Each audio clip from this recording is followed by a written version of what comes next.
We continue. Chapter 9. The First Alien Wave. 2 centuries ago, Americans had already fallen into a number of thought patterns familiar to us. In a society largely based on African slavery and founded in an era that invented the very idea of race, race as color has always played a prominent role. It has shaped the determination not only of race, but also of citizenship, beauty, virtue, and the like. The idea of blackness, if not the actual color of skin, continues to play a leading role in American race thinking. Today's Americans, bred in the ideology of skin color as racial difference, find it difficult to recognize the historical coexistence of potent American hatreds against people accepted as white, Irish Catholics. But anti-Catholicism has a long and often bloody national history, one that expressed itself in racial language and a violence that we nowadays attach most readily to race as color bigotry, when, in fact, religious hatred arrived in Western culture much earlier, lasted much longer, and killed more people. If we fail to connect the dots between class and religion, we lose whole layers of historical meaning. Hatred of black people did not preclude hatred of other white people, those considered different and inferior, and flare-ups of deadly violence against stigmatized whites.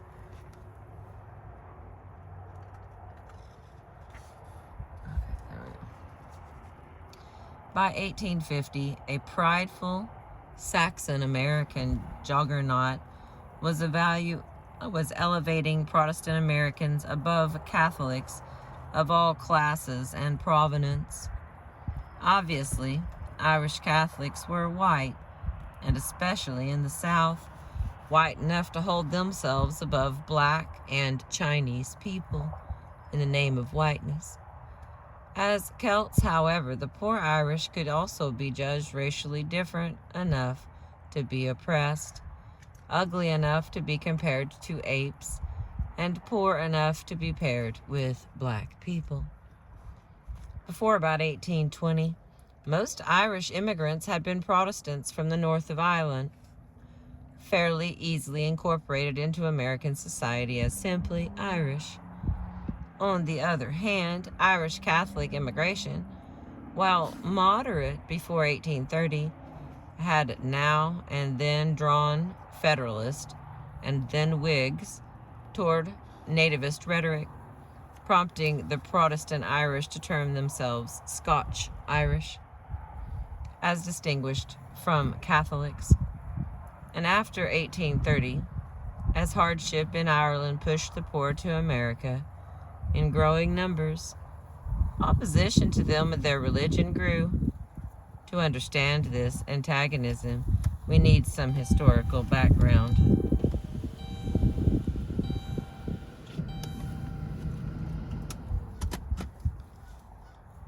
All right. We start with anti-Catholic legislation had long existed in the British colonies, inherited from the anti-Catholic struggles of England, led most notably by Henry VIII in the mid-16th century and Oliver Cromwell during the mid-17th century English Civil War against Charles I. Various American colonial statutes forbidding, for example, the practice of the Roman Catholic religion endured long past their rigorous enforcement. Until 1821, New York denied citizenship to Catholics unless they renounced allegiance to the Pope in all matters, political or religious.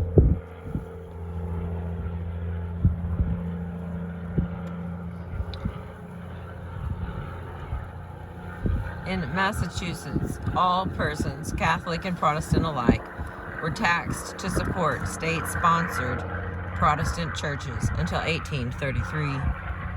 New Jersey's constitution contained anti-Catholic provisions until 1844.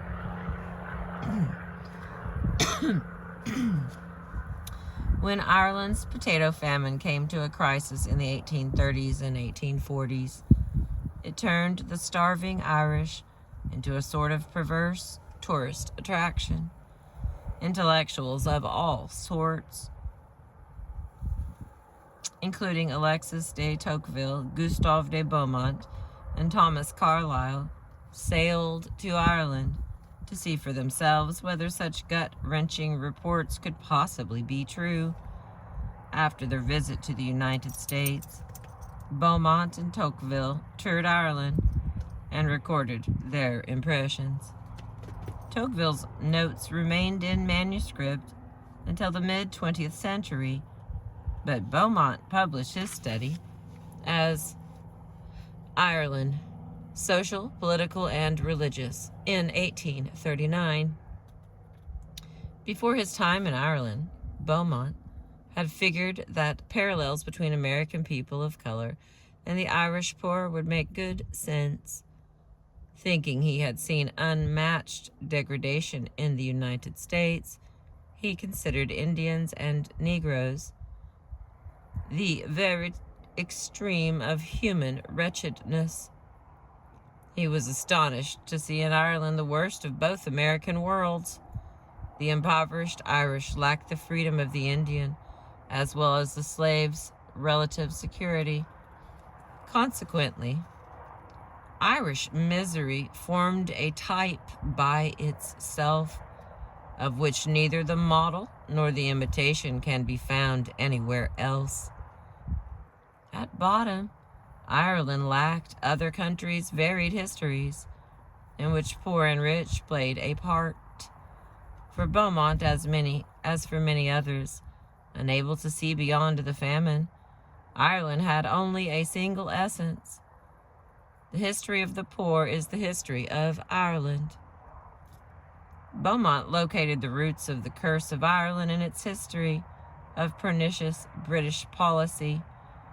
Since occupying Ireland in the 17th century, Protestant English settlers had dispossessed the Catholic natives, depriving them of ownership or even unfettered use of the land, reducing them to abject poverty. Irish natives lived on potatoes, and when the potato blight destroyed this staple food, more than 1 million died of starvation. Twice that number immigrated, many to the United States. In the grimmest irony, while Irish people starved, Ireland was exporting food from settler-owned farms. Beaumont investigated this colonial history and drew his own conclusions. Blaming politics rather than the Irish themselves, he contradicted the prevailing assumption that inherent racial defects caused Irish wretchedness.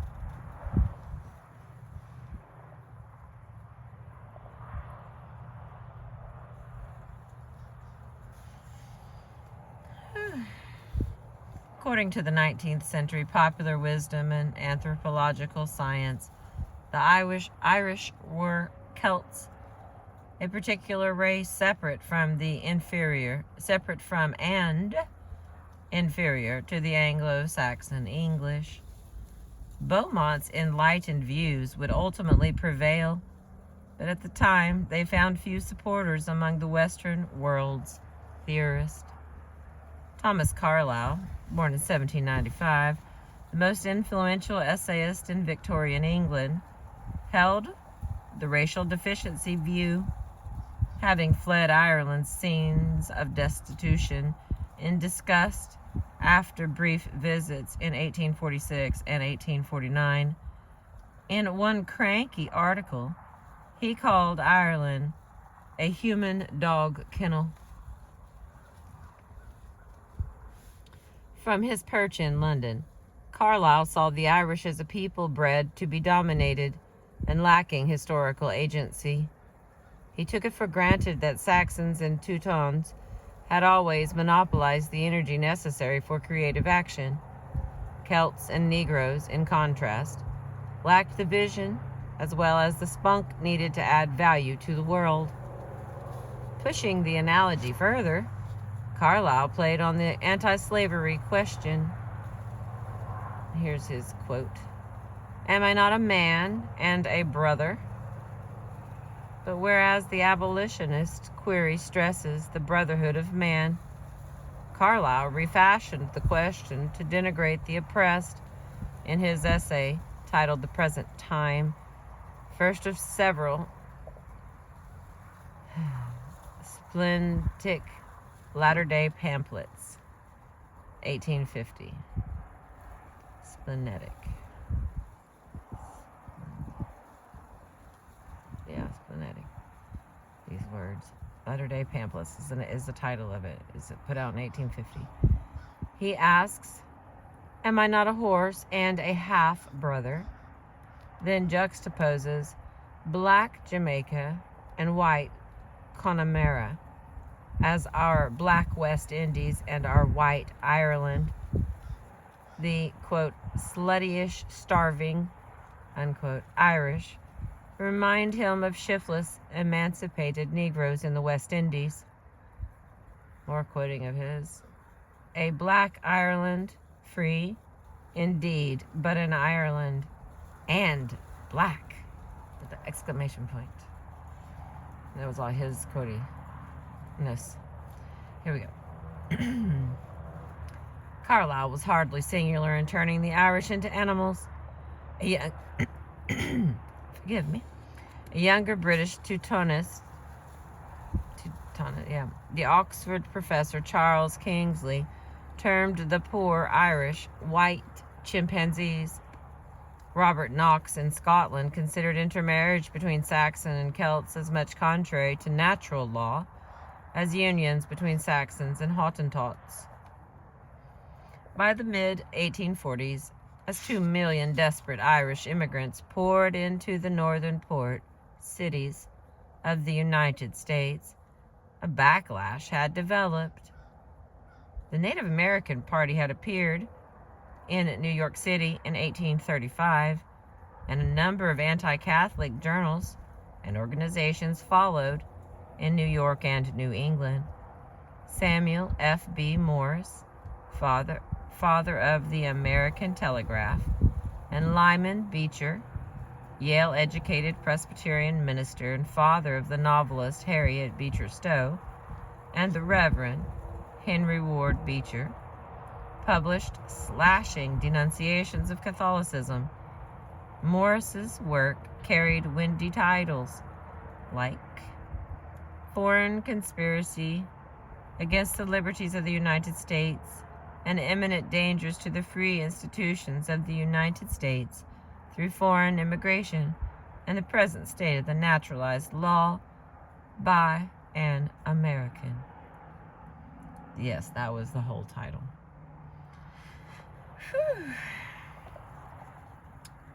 In it, Morris evokes the great truth clearly and unanswerably proved that the Catholic monarchies of Europe, especially Austria and its allies, the Jesuits, were sending shiploads of Roman Catholic immigrants, and for the sole purpose of converting us to the religion of popery. Beecher's, quote, writings Plea for the West accused Europeans of trying to subvert the Protestant virtues of American democracy, also by flooding the country with Catholics. In Beecher's view, it was tragic that poor Catholics could vote and hold office just like white men. In New York City and many another northeastern city, bourgeoisie voices joined those of Morris and Beecher in deploring, quote, the very scum of dregs of human nature and the low Irishmen who get to decide election outcomes. All right. In 1834, Beecher was heading the Lane Seminary in Cincinnati, a city housing a large number of Germans. From time to time, however, he returned to Boston, where he had lived during the 1820s. On one such occasion, he preached 3 violently anti-Catholic sermons in a single day, and within 24 hours a mob had burned down the Ursuline Convent School in neighboring Charlestown, setting off a wave of church burnings throughout New England and the Midwest. More obscenity was yet to come.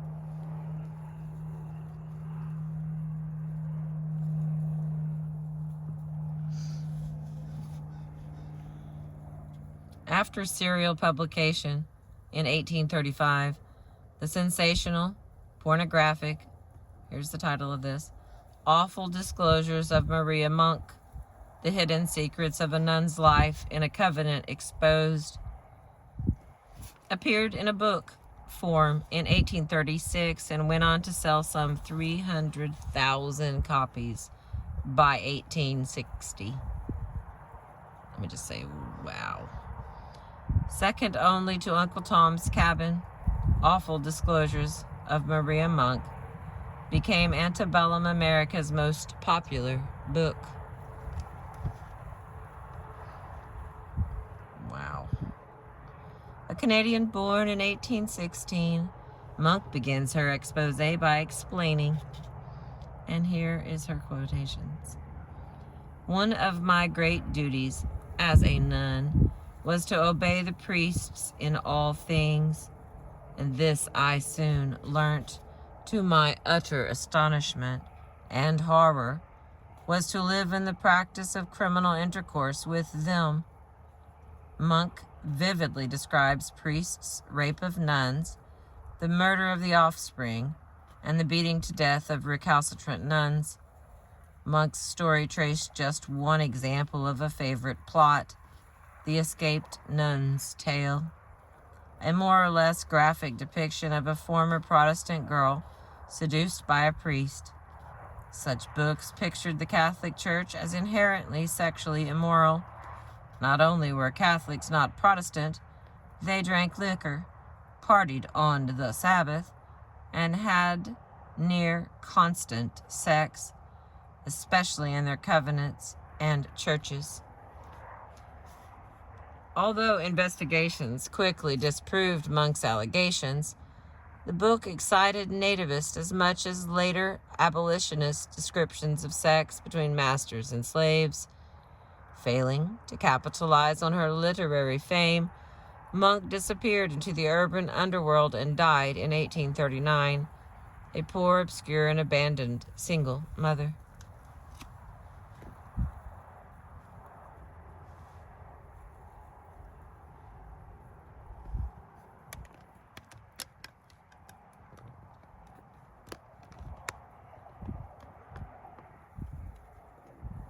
Sorry, I didn't give you any warning about that.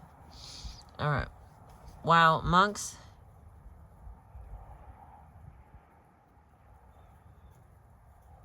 let's try this. While Monk's ignominious end passed unnoticed, anti-Catholic hatred surged between 1830 and 1860. Some 270 books, 25 newspapers, 13 magazines, and a slew of ephemeral publications carried on. This plethora of anti-Catholic newspapers included New York City's, here's another title, The Protestant Vindicator, which had published Awful Disclosures of Maria Monk in serial form, and then another, Downfall of Babylon. In truth, the era's socio-political context had created much anxiety. The Western world was being buffeted by an extraordinary set of crises in the mid-1840s.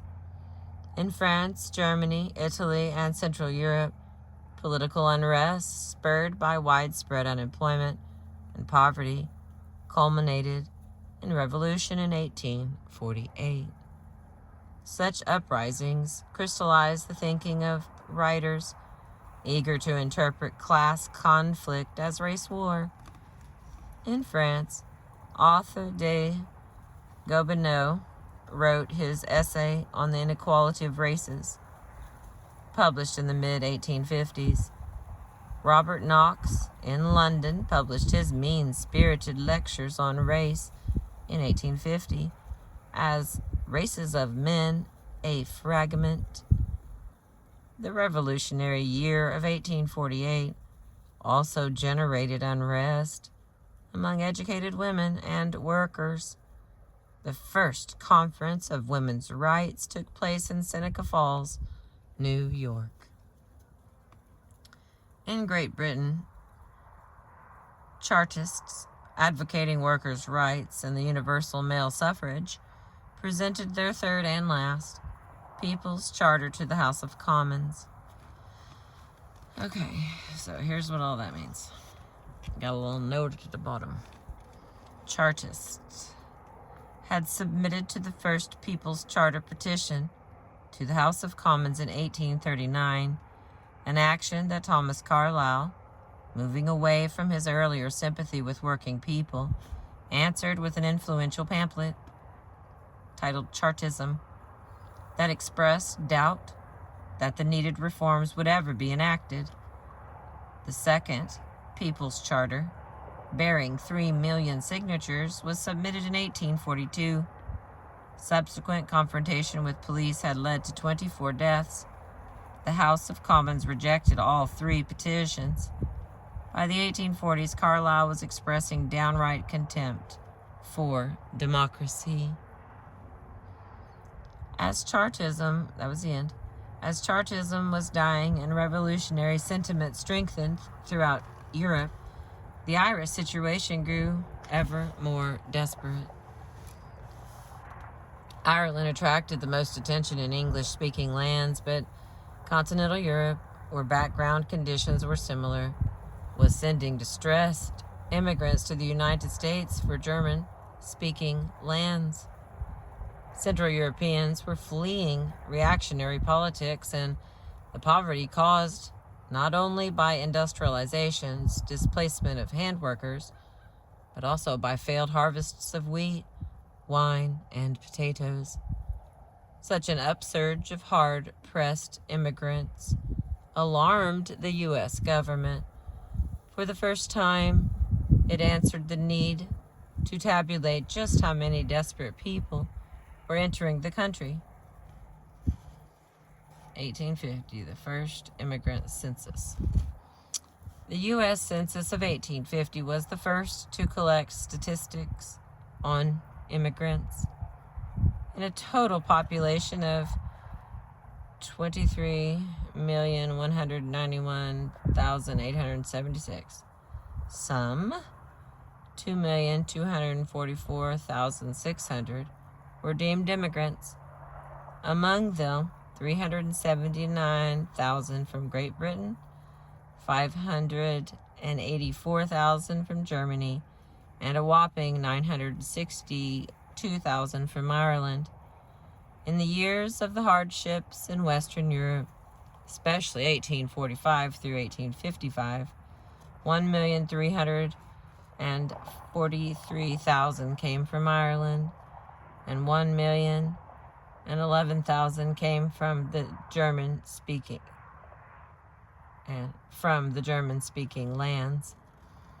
The Germans were a heterogeneous group in terms of wealth, politics, and religion, settling largely in the Midwest and the German triangle of Milwaukee, Cincinnati, and St. Louis.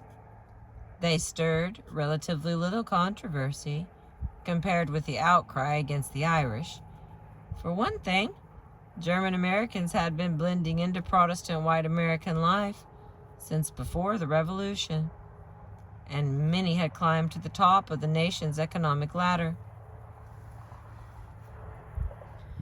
Johann Jacob Astor, for instance, born near Heidelberg in 1763 and immigrating to the United States in 1784, was the richest man in the United States at his death in 1848.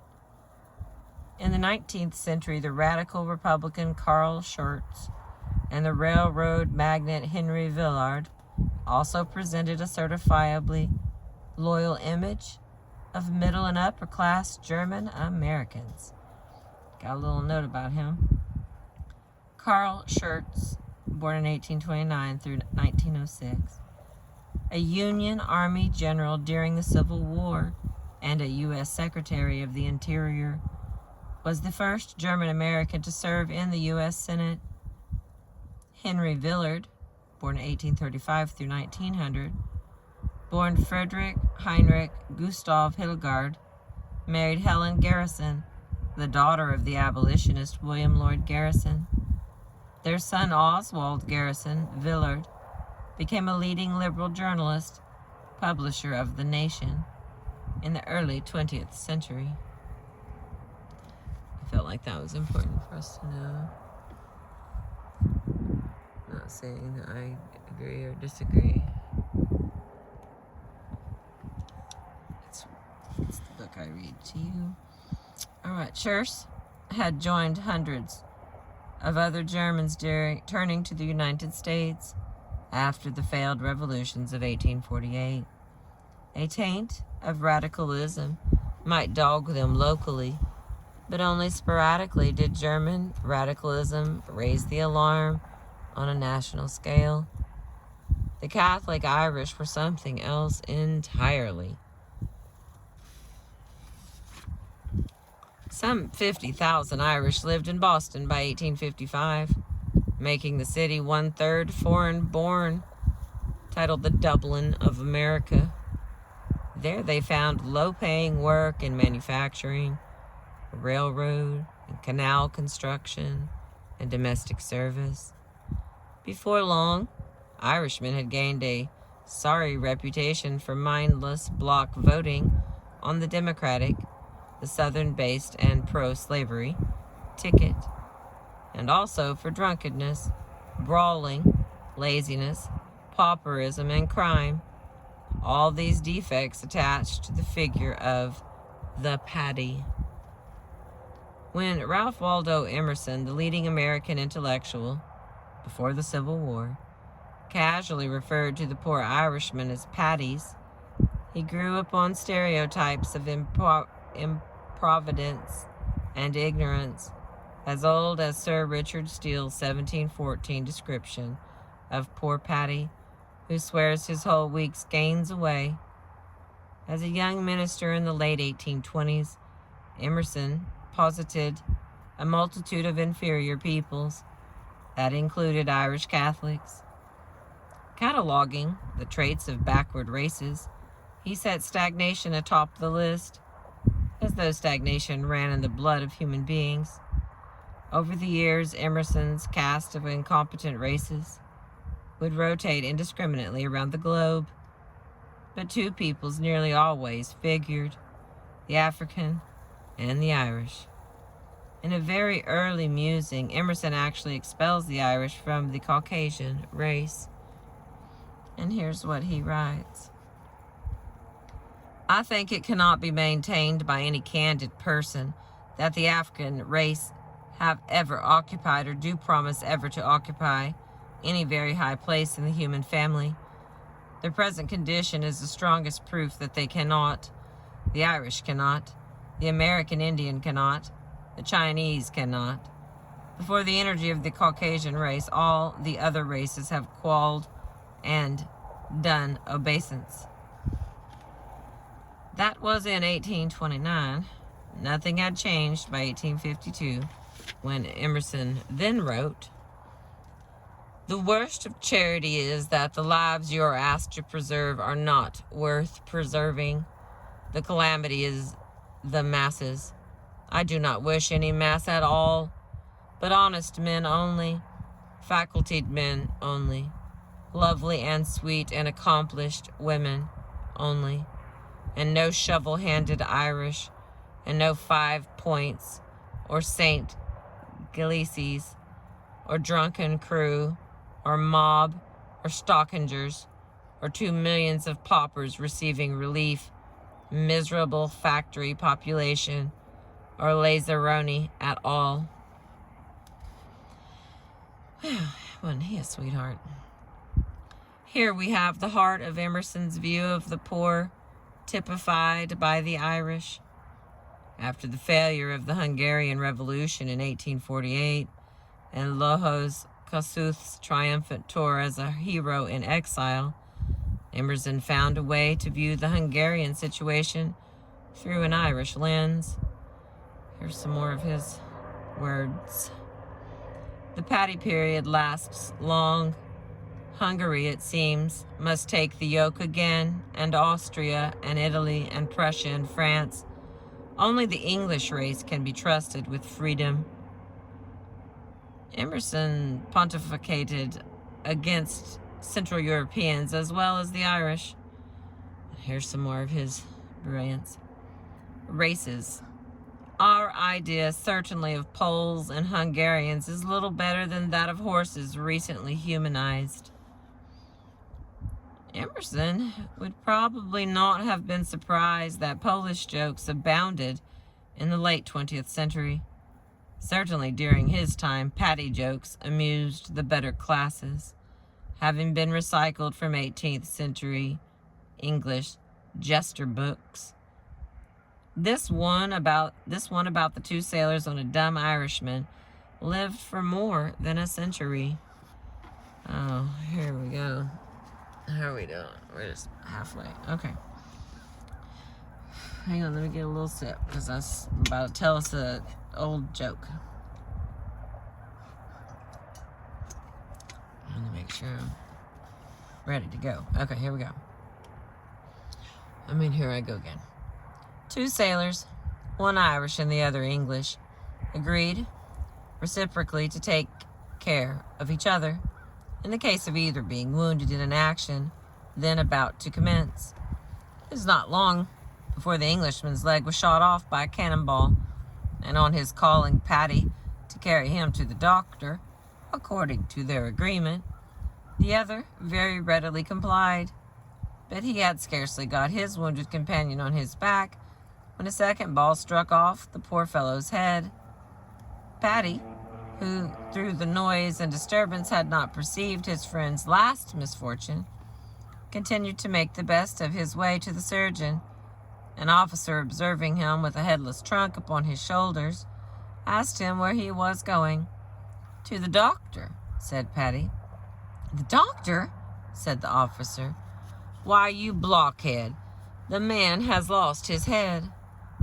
On hearing this, he flung the body from his shoulders, and looking at it very attentively, "By my soul," says he told me it was his leg."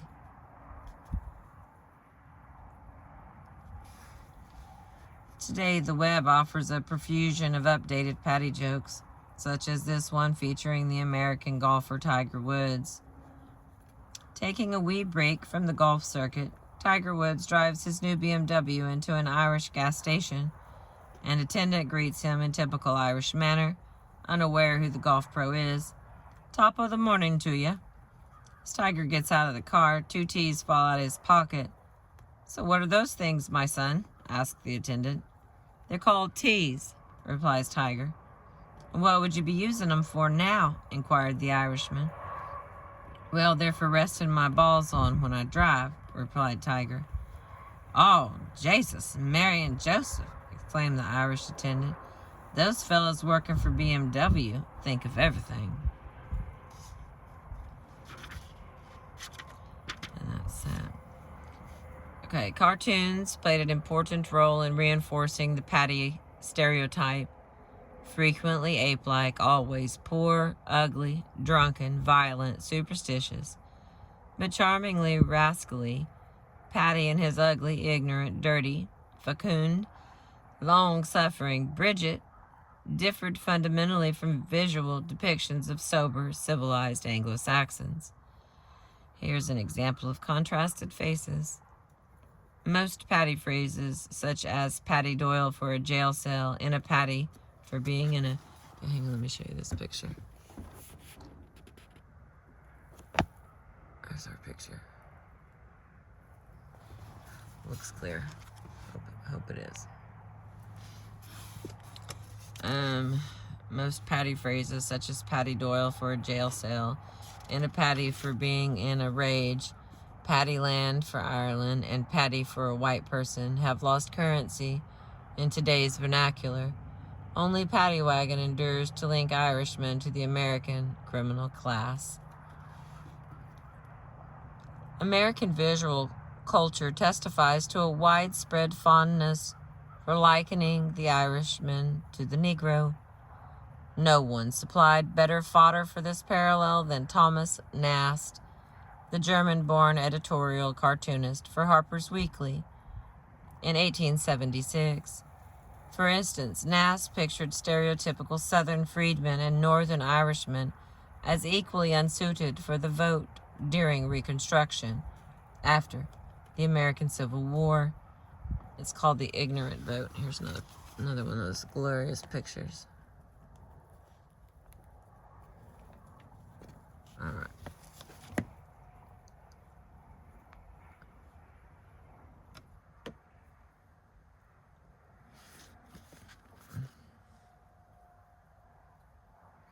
Taking in a little heat. This cartoon does two things at once. It draws upon anti-Irish imagery current in Britain and the United States, and depicts both figures in American racial terms. Bumpkin clothing and bare feet mark the figure labeled black as a poor, rural Southerner, while the face expression and lumpy frock coat of the white figure are stereotypically Irish. It is important here to recognize that the Irish figure is not only problematic, but also, and most importantly, labeled white.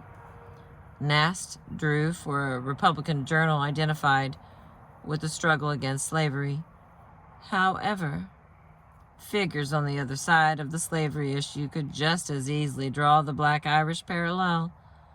James Henry Hammond, nullifier congressman, U.S. Senator, and governor of South Carolina, denounced the British reduction of the Irish to an absolute and unmitigated slavery. And George Fitzhugh, in Cannonball's All, or Slaves Without Masters from 1855, intended his Irish comparisons to prove that enslaved workers fared better than the free. Fitzhugh hardly meant to recommend freedom to either poor community. Abolitionists saw the other side of the coin, frequently championing kindred needs for emancipation. In the 1840s, Garrisonians made Irish Catholic emancipation an integral part of their campaign for universal reform. Visiting the United States, Daniel O'Connell, born in 1775, the first Catholic since the Reformation to set in the British House of Commons, the leading Irish champion of Catholic emancipation, and an indefatigable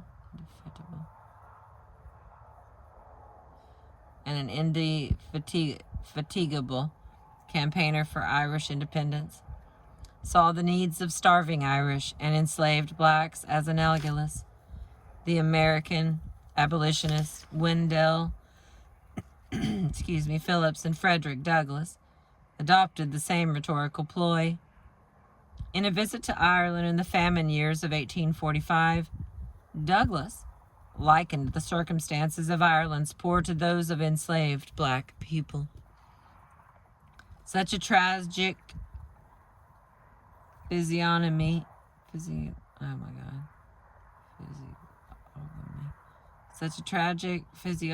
of the two peoples wrenched his heart. Here's his quote.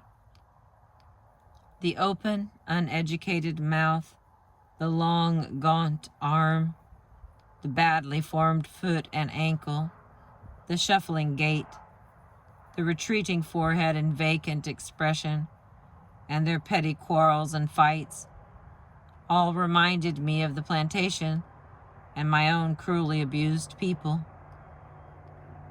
The Irish needed only black skin and woolly hair to complete their likeness to the plantation Negro. End of his quote. For Douglass and their abolitionists, the tragedy of both peoples lay in oppression. Neither horror stemmed from weakness rooted in race. One group, however, utterly repudiated the notion of black-Irish similarity, and that was the Irish in the United States. Irish immigrants quickly recognized how to use the American color line to evaluate white, no matter how wretched, over black. Seeking fortune on the white side of the color line, Irish voters stoutly supported the pro-slavery Democratic Party. By the mid-1840s, Irish American organizations actively opposed abolition with their votes and their fists. In 1863, draft riots that broke out in New York and other northeastern cities, Irish Americans attacked African Americans with gusto in a bloody rejection of black Irish commonality. In Ireland and in Britain, too, cultural nationalists seeking to shed racial disadvantage counterattacked, forging a Celtic Irish history commiserate with that of Anglo-Saxons. Little side note. The long history of Anglo-Saxon denigration of this Celtic Irish race inspired pro-Celtic nationalists to turn the cultural tables. The Scots, unlike the Irish, had not lacked apologists. In 1760s, the Scottish poet James Macpherson published the Poems of Ossian, which he claimed to be the work of Ossian, a 3rd century Celtic bard. Macpherson professed to have discovered and translated this ancient work, but when Samuel Johnson challenged its authenticity, Macpherson could not produce his originals. Poems of Ossian is now considered one of British literature's greatest frauds. Robert Burns, born in 1759, in contrast, remains Scotland's national poet. Burns published poems chiefly in the Scottish dialect.